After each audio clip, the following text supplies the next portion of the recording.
Assalamualaikum warahmatullahi wabarakatuh. Kami kembali hadir ke hadapan kawan inilah membawakan informasi hangat dan kontroversial. Kami telah merangkum 5 berita viral yang kami kemas dalam Inilah Berita. Bersama saya Restulan dari Inilah Berita selengkapnya.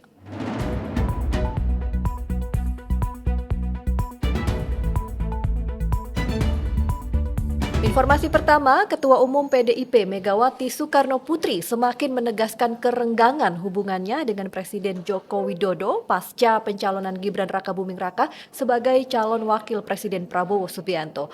Megawati dalam pidato peringatan ulang tahun ke-51 PDIP yang digelar di Sekolah Partai PDIP Lenteng Agung, Jakarta Selatan, Rabu 10 Januari 2024, lagi-lagi menyindir Jokowi. Megawati menegaskan pemilu bukan alat elit politik untuk melanggengkan kekuasaan. Megawati memastikan kekuasaan tidak akan abadi. Menurutnya, pelaksanaan Pesta Demokrasi 2024 harus dijalankan berlandaskan moral dan etika yang harus dijunjung tinggi. Dan berikut pernyataan Megawati. Saudara-saudara sekalian, pemilu bukanlah alat elit politik untuk melanggengkan kekuasaan dengan segala cara.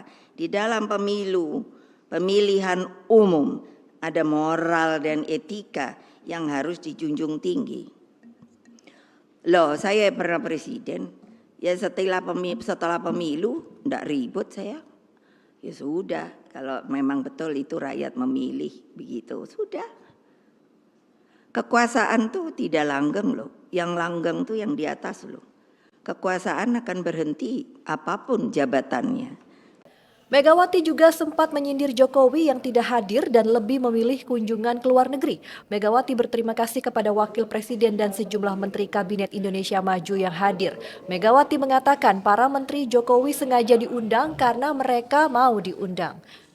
Presiden Joko Widodo absen alias tak menghadiri acara peringatan HUT ke-51 PDIP sebab Jokowi sedang menjalani kunjungan kerja ke Filipina dan 2 negara di kawasan Asia Tenggara lainnya. Jokowi yang notabene kader PDIP ini juga disebut tidak membuatkan video ucapan dan tidak pula mengirimkan karangan bunga. Wah, masih seru ya dibahas soal ketidakhadiran Jokowi di HUT PDIP ini, apalagi sampai hari H Jokowi tidak memberikan ucapan selamat atau mengirimkan karangan bunga. Tapi ya, mari kita berpositif thinking, mungkin Jokowi ini memang sibuk ya mau kunjungan kerja ke luar negeri sampai melupakan HUT PDIP. Tapi kan sudah diwakilkan oleh wapresnya, jadi tidak salah juga kalau akhirnya Jokowi ini kunjungan kerja ke luar negeri karena memang Jokowi tidak diundang toh sama PDIP. Begitu tidak sih kawan? Tulis di kolom komentar ya. Kita lanjut ke berita kedua, laporan awal dana kampanye atau LADK Partai Solidaritas Indonesia PSI dipertanyakan sebab PSI baru mengucurkan Rp180.000 selama kampanye. Kok bisa ya? Padahal total penerimaan PSI yang tercatat dalam Sistem Informasi Kampanye dan Dana Kampanye atau LADK mencapai lebih dari 2 miliar rupiah. Direktur Demokrasi and Electoral Empowerment Partnership Indonesia, Neni Nurhayati mengatakan LADK Partai Politik peserta pemilu 2024 menjadi ruang abu-abu yang patut dipertanyakan akuntabilitas dan validitasnya. Ia menilai pengeluaran PSI janggal mengingat banyaknya baliho yang dipasang sepanjang jalan. Kita lihat baliho ada di mana-mana, hampir di setiap desa dan kelurahan seluruh Indonesia. Pertemuan tatap muka dan terbatas juga sering dilakukan. Masa iya selama tahapan kampanye berlangsung pengeluarannya hanya Rp180.000? Kata Neni seperti dikutip dari media Indonesia. Baginya, pelaporan pengeluaran dana kampanye PSI tidak masuk akal. Menurutnya, LADK dibuat secara asal-asalan dan sekedar prosedural untuk menggugurkan kewajiban sebagai peserta pemilu 2024. Padahal, sebagai partainya anak muda, seharusnya PSI mampu menunjukkan transparansi dan akuntabilitasnya baik penerimaan dan pengeluaran dana kampanye. Tetapi faktanya laporan yang disampaikan sangat jauh dari realitas, belum lagi laporan yang tidak detail, ujar Neni. Sementara itu, anggota KPU RI Idam Holik mengatakan pihaknya masih memberikan waktu 5 hari bagi partai politik untuk melengkapi LADK.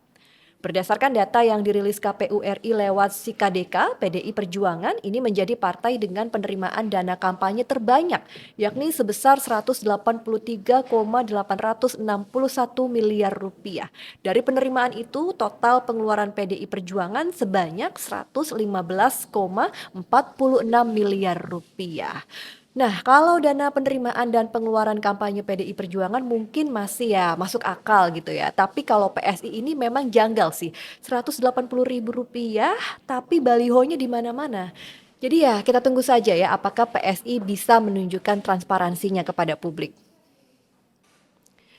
Berita ketiga, staf kepresidenan dibuat repot untuk mengklarifikasi bagi-bagi bansos Presiden Jokowi di Serang, Banten yang dihiasi baliho Prabowo Subianto dan Gibran Rakabuming. Video saat pembagian sembako ini viral di media sosial dan mendapat komentar miring netizen dengan menyebut Jokowi memanfaatkan uang negara untuk mengkampanyekan Prabowo Gibran. Koordinator Staf Khusus Presiden Ari Dwi Payana mengatakan kegiatan Presiden Joko Widodo bagi-bagi kaos dan bansos di Banten tidak berkaitan dengan baliho Prabowo Subianto dan Gibran Rakabuming Raka. Ari menyebut hal itu kebetulan saja jika ada warga merekam kegiatan Jokowi di tengah baliho Prabowo Gibran. Tidak berkaitan dengan presiden, itu acaranya sudah selesai dan tentu di dalam lokasi acara steril. Setelah Bapak keluar dari lokasi acara, membagikan bansos ke masyarakat yang berkumpul di jalan, nah di situ ketangkap. Kata Ari di Istana Negara pada Selasa 9 Januari 2024. Ari mengatakan ada banyak poster di kunjungan Jokowi itu karena berlokasi di daerah perumahan. Ya, orang kan kebetulan foto, ketemu, ketangkap begitu ya. Tapi sebenarnya di luar acara, di luar lokasi acara, katanya begitu. Kepala Staf Presiden Muldoko juga turut membantah kegiatan bagi-bagi bansos Jokowi di Banten berkaitan dengan dukungan ke Prabowo Gibran. Bisa saja dalam setiap kesempatan partai politik relawan itu memanfaatkan situasi. Kadang-kadang malah masangnya saat-saat terakhir begitu, ungkap Muldoko. Ya, susah juga ya kawan ya, karena kan memang di mana-mana banyak baliho, poster ya, tidak hanya paslon Prabowo Gibran saja, tapi juga dua paslon lainnya poster balihonya ini bertebaran di mana-mana. Karena sudah diklarifikasi demikian oleh pihak istana, ya mudah-mudahan saja memang karena faktor kebetulan ya. Dan ini berarti ke depannya pihak istana atau staf kepresidenan harus lebih detail nih mempersiapkan lokasi bagi-bagi bansos Presiden Jokowi supaya lebih steril dari atribut-atribut kampanye. Ini penting ya supaya masyarakat juga tidak negatif thinking, berpikir jangan-jangan Jokowi sambil menyelam minum air, bagiin bansos sekaligus mengkampanyekan Prabowo Gibran pakai uang negara ya kan. Jadi benar-benar harus dipikirkan matang-matang nih kalau presiden mau bagi-bagi bansos gitu. Kita ke berita keempat, Menko Polhukam Mahfud MD menerima kedatangan sejumlah tokoh yang tergabung dalam petisi 100 pada Selasa 9 Januari 2024. Sejumlah tokoh yang terlibat dalam petisi 100 antara lain mantan Kasat Jenderal TNI Purnawirawan Yasno Sudarto, mantan Ketua MPR Amin Rais, Guru Besar UGM Zainal Arifin Muhtar, pengajar UNSM Taufik, Ketua Forum Ukhuwah Islamiyah DIY Syukri Fadoli, serta perwakilan petisi 100 Marwan Batubara. Mahfud mendengarkan aspirasi para aktivis mengenai pemakzulan Presiden Joko Widodo. Menurut petisi 100, pemakzulan Presiden Jokowi harus segera dilakukan karena Jokowi diduga melanggar konstitusi, antara lain melakukan nepotisme di Mahkamah Konstitusi dan intervensi di Komisi Pemberantasan Korupsi atau KPK. Sementara Mahfud MD mengaku tidak memiliki kewenangan untuk menerima aspirasi petisi 100. Tetapi Mahfud yang juga ahli hukum tata negara itu mengajari cara memakzulkan presiden sesuai undang-undang. Mahfud mengungkapkan usulan pemakzulan harus disetujui 2/3 anggota dewan, kemudian dibawa ke MK. Tetapi prosesnya memakan waktu lama, paling tidak 1 tahun. Dan berikut pernyataan Mahfud MD seperti dikutip dari akun YouTube Realita TV. Nah, saudara, gini, misalnya untuk memakzulkan presiden, silakan aja, itu ada aturannya. Cuma aturannya itu harus diajukan oleh 1/3 dulu oleh anggota DPR, kemudian DPR bersidang dihadiri oleh minimal 2/3. Membuktikannya hanya 5 kesalahannya, tidak ada kesalahan lain. Korupsi, penyuapan, pelanggaran ideologi, kemudian kejahatan berat, ditambah dengan pelanggaran kepantasan. Nah, itu yang belum ada ukurannya. Ini tarik-menarik politik. Nah, Bapak sudah ke DPR. Itu sesudah DPR setuju, itu nanti ke MK dulu. Oh ini benar nih melanggar, ke MK dulu. Ke MK dulu, sudah itu benar kata MK, kembali lagi ke DPR. DPR bersidang lagi, apa diteruskan ke MPR untuk pemakzulan atau tidak? Kan gitu prosedurnya. Dulu kita yang buat begitu. Kenapa? Agar presiden tidak mudah dijatuhkan, karena dulu gampang sekali kan dijatuhkan tanpa prosedur. Lalu kita yang nyusun itu kita dulu semua. Sekarang saya disuruh ngelanggar gitu. Saya memimpin untuk pemajuan. Gimana? Tidak ada jalannya secara konstitusi. Gimana caranya? Bapak sudah ke sana kan, dan sudah diteriakan melalui media. Sehingga ya silakan kalau mau, apakah reformasi, apa revolusi, apa gitu, kita ikut saja kemauan rakyat gitu. Wah, Pak Mahfud mengajari impeachment atau pemakzulan ya. Tak bahaya tah? Kita ke berita kelima atau berita terakhir, kawan. Penting juga ini, tapi cukup menggemaskan netizen ya.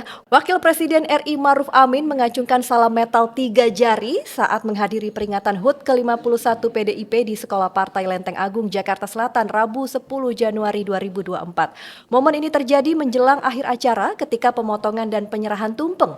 Maruf menunjukkan salam 3 jari bersama Ketua Umum PDIP Megawati Soekarnoputri, Capres Ganjar Pranowo, Prananda Prabowo, Puan Maharani dan sejumlah elit PDIP lain serta partai pengusung. Aksi salam 3 jari Maruf Amin ini langsung viral di media sosial. Netizen mengomentari Maruf Amin sebagai pejabat negara yang seharusnya bersikap netral di pemilu. Seperti ditulis oleh akun Bang Nalar. Wah, nggak bahaya tah Abah Kiai Haji Maruf Amin salam metal. Ada juga nih yang mengomentari, baru dipuji-puji kemarin karena Wapres bersikap netral. Lah, ini malah acungkan salam metal 3 jari, WK. Tinggal ditunggu deklarasinya aja nih biar makin berseberangan sama Jokowi.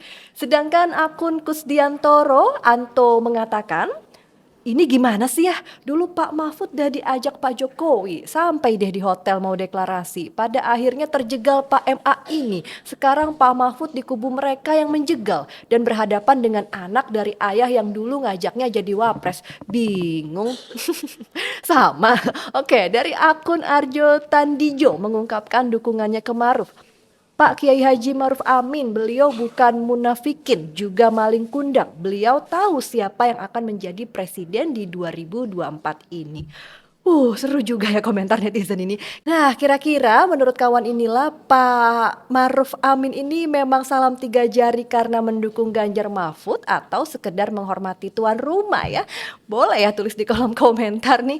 Demikian inilah berita kali ini. Jangan lewatkan inilah berita berikutnya. Jangan lupa untuk like, komen, dan juga subscribe ya. Dapatkan juga informasi lengkap seputar pemilihan umum di kanal pemilu.inilah.com. Saya Restulandari. Wassalamualaikum warahmatullahi wabarakatuh dan sampai jumpa.